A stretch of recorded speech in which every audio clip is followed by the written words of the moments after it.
Area के आधार पर दुनिया का सबसे बड़ा देश, जो दुनिया का सबसे फ्रेंडली देश होने के साथ साथ क्वालिटी ऑफ लिविंग के मामले में भी वर्ल्ड में 8वें नंबर पर आता है। ये पूरे कॉन्टिनेंट में अकेला ही देश है जहां 85% से भी ज्यादा लैंड खाली पड़ा हुआ है।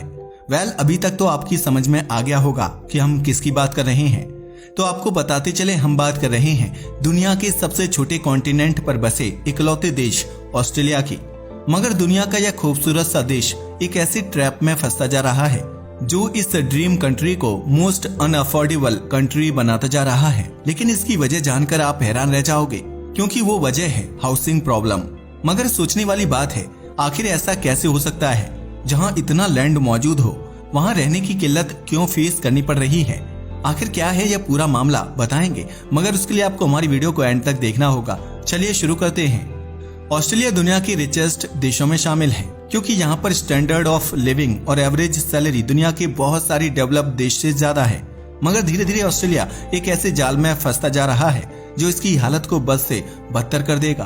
अगर बात करें ऑस्ट्रेलिया की, तो खूबसूरत कोस्ट लाइन और वाइल्ड लाइफ की वजह से दुनिया भर में मशहूर यह देश अपने आप में ही किसी मिरेकल से कम नहीं है। क्योंकि दुनिया से बहुत दूर शांत समुद्र में मौजूद ऑस्ट्रेलिया बहुत ही खूबसूरत देश है।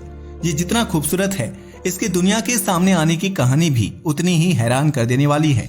इसलिए ऑस्ट्रेलिया किस ट्रैप में फंसकर बर्बाद होता जा रहा है, यह जानने से पहले आपको ऑस्ट्रेलिया की कहानी के बारे में पता होना चाहिए। अगर बात करें ऑस्ट्रेलिया की, तो दुनिया का सबसे छोटा कॉन्टिनेंट है जो दुनिया से बिल्कुल डिस्कनेक्ट है। यहाँ 90% से भी ज्यादा एरिया पर रेगिस्तान मौजूद है, जिसकी वजह से यहाँ की 85% से भी ज्यादा जनसंख्या इसकी कोस्ट लाइन पर रहती है। और 85 से 90% ऑस्ट्रेलिया पूरा खाली पड़ा हुआ है, जिसका अंदाजा आप इस बात से लगा सकते हो कि इसकी 70% आबादी तो सिडनी, मेलबोर्न और ब्रिस्बेन नाम के 3 शहरों में कंसंट्रेटेड है। आज ऑस्ट्रेलिया दुनिया भर में जितना ज्यादा फेमस है, इतिहास में यह उतना ही गुमनाम था।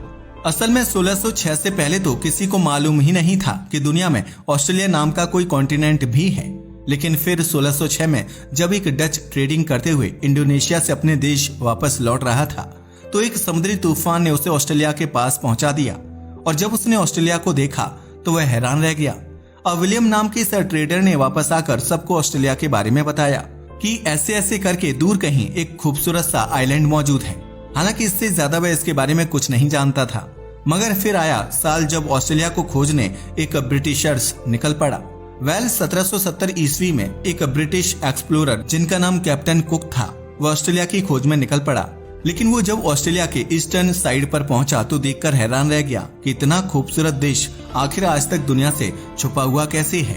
वह आगे बढ़कर इसकी खूबसूरती को निहारने ही वाला था कि लोकल लोगों से इसकी जबरदस्त फाइट हो गई, जिनसे जान बचाकर कैप्टन को वहां से भागना पड़ा। और फिर कई सालों तक दुनिया भर के किसी भी इंसान को ऑस्ट्रेलिया की तरफ आने की हिम्मत नहीं हुई। लेकिन उसके 8 साल के बाद कैप्टन आर्थर फिलिप ऑस्ट्रेलिया धमका। यह 8 शिप पर सैकड़ों लोगों के साथ आया था और इसने जाकर ऑस्ट्रेलिया की कोस्ट लाइन पर कब्जा कर लिया, जिससे इस पर ब्रिटिश कंट्रोल हो गया।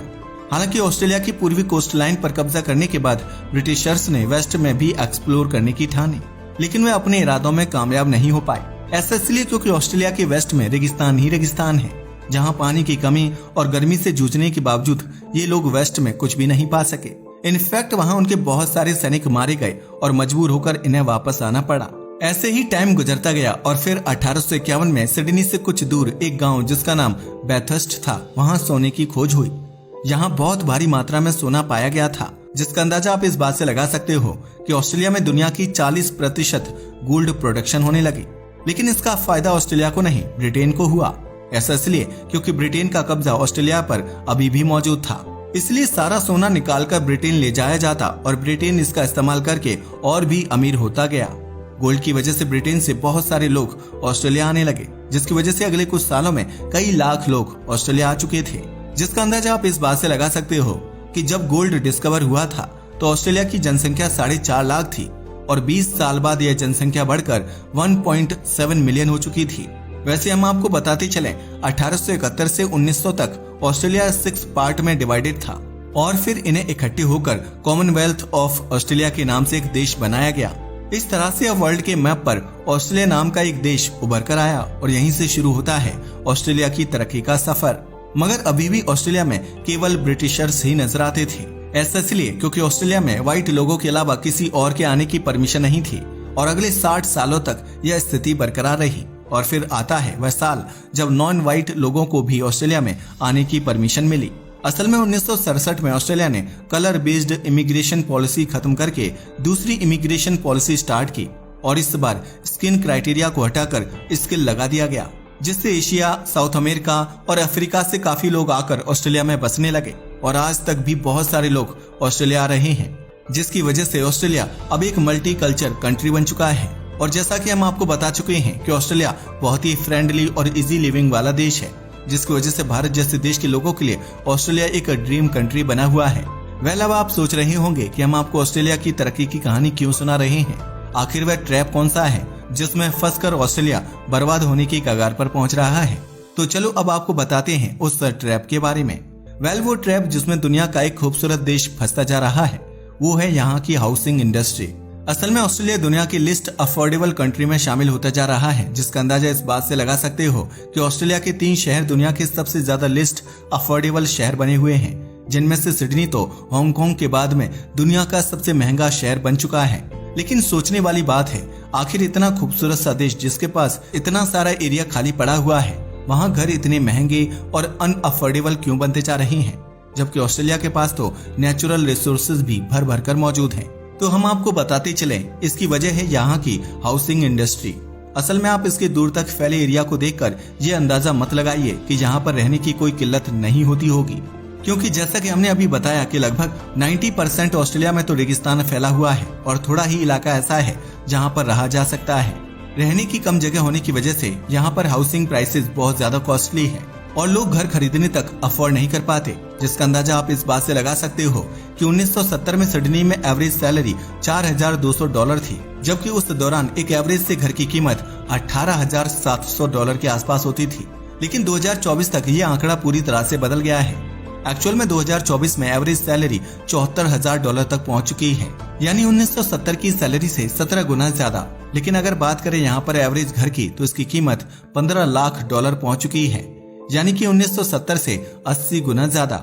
इससे आप अंदाजा लगा सकते हो कि यहाँ पर हाउसेस प्राइसेस कितने ज्यादा हैं। अगर आज एक एवरेज सैलरी वाला इंसान 20 साल तक अपनी सैलरी सेव करे, तब भी वह मुश्किल से ही घर खरीद पाएगा। इनफैक्ट हालत यह है कि शायद अगले साल तक घर की कीमत और भी ज्यादा बढ़ जाए। वैसे बता दें कि यह हाल सिर्फ सिडनी का ही नहीं है, बल्कि ऑस्ट्रेलिया के सभी बड़े शहरों में यही हाल है, जिसकी वजह से $1 मिलियन कमाने वाले लोगों में से भी केवल 13% लोग ही अपना घर अफोर्ड कर सकते हैं। असल में ऑस्ट्रेलिया में हाउसेस प्राइसेस तो बढ़ते ही जा रहे हैं, साथ ही जनसंख्या भी बढ़ती जा रही है, जिसका अंदाजा आप इस बात से लगा सकते हो कि ऑस्ट्रेलिया में कनाडा और यूएसए से 4 गुना ज्यादा पॉपुलेशन बढ़ रही है। वैसे हम आपको बताते चले, यहाँ पर जनसंख्या बढ़ने की सबसे बड़ी वजह है इमिग्रेशन। ऐसा इसलिए क्योंकि ऑस्ट्रेलिया में हर साल साउथ एशिया और अफ्रीका से लाखों लोग पहुंच जाते हैं, जिनमें से कुछ तो यहाँ के नागरिक बन जाते हैं और कुछ यहाँ रहकर छोटे मोटे काम करते रहते हैं, जिसकी वजह से इतने सारे लोग जितनी तेजी से ऑस्ट्रेलिया आते हैं, यहाँ पर उतनी तेजी से घरों की पूर्ति नहीं हो पाती, जिसकी वजह से डिमांड और सप्लाई का यही गैप ऑस्ट्रेलिया में घरों की कीमत को आसमान तक पहुंचा रहा है। वैसे हम आपको बता दें कि ऑस्ट्रेलिया में इस हाउसिंग प्राइस के बढ़ने का रीजन इसकी जियोग्राफिकल कंडीशन ही है। ऐसा इसलिए क्योंकि ऑस्ट्रेलिया की पूरी जनसंख्या लगभग 4 शहरों में ही कंसंट्रेटेड है और इसका बाकी का कोई भी एरिया ऐसा नहीं है जहां रहा जा सके, क्योंकि इन्हीं 4 शहरों में पूरी पॉपुलेशन, इंडस्ट्री और यूनिवर्सिटीज मौजूद हैं। इसलिए कहीं और रहने का तो सवाल ही नहीं उठता।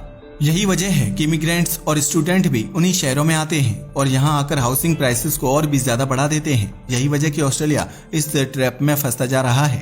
वैसे अगर ऑस्ट्रेलिया इस ट्रैप से निकलना चाहे तो उसके पास एक तरीका तो ये है कि वह इमिग्रेशन पर रोक लगा दे, लेकिन ऑस्ट्रेलिया ऐसा नहीं कर सकता, क्योंकि इससे ऑस्ट्रेलिया की इकोनॉमी डाउनफॉल हो जाएगी। ऐसा इसलिए क्योंकि ऑस्ट्रेलिया की 70% से भी ज्यादा इकोनॉमी फॉरेन स्टूडेंट की वजह से चलती है, क्योंकि दुनिया भर से स्टूडेंट यहाँ आकर एजुकेशन कंप्लीट करते हैं, जिससे ऑस्ट्रेलिया को फायदा होता है और इनसे मिलने वाली फीस से ऑस्ट्रेलिया की इकोनॉमी को बूस्ट मिलता है। और दूसरा, ऑस्ट्रेलिया ऐसा इसलिए नहीं कर सकता क्योंकि यहाँ पर मजदूर की कमी है, इसलिए ऑस्ट्रेलिया इमिग्रेशन कम नहीं कर सकता। हाँ, मगर ऑस्ट्रेलिया ने PR यानी परमानेंट रेजिडेंट देना काफी स्ट्रिक्ट कर दिया है, जिसकी वजह से अब ऑस्ट्रेलिया में PR लेना काफी मुश्किल हो रहा है। वैसे हम आपको बताते चलें, इस ट्रैप से निकलने के लिए ऑस्ट्रेलिया काफी अच्छा प्लान बना रहा है, जिसके लिए ऑस्ट्रेलिया रेगिस्तान में डैम बनाकर पानी पहुंचाने की कोशिश कर रहा है, ताकि वहां पर खेती की जा सके और बंजर जमीन के आसपास टाउन और शहरों को बसाया जा सके।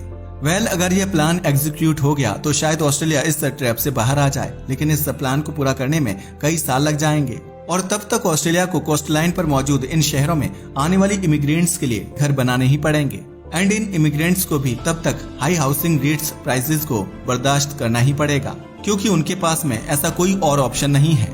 वैसे आपको क्या लगता है, क्या ऑस्ट्रेलिया इस ट्रैप से बाहर आ पाएगा? अपनी राय को हमें कमेंट करके बताना ना भूलिएगा।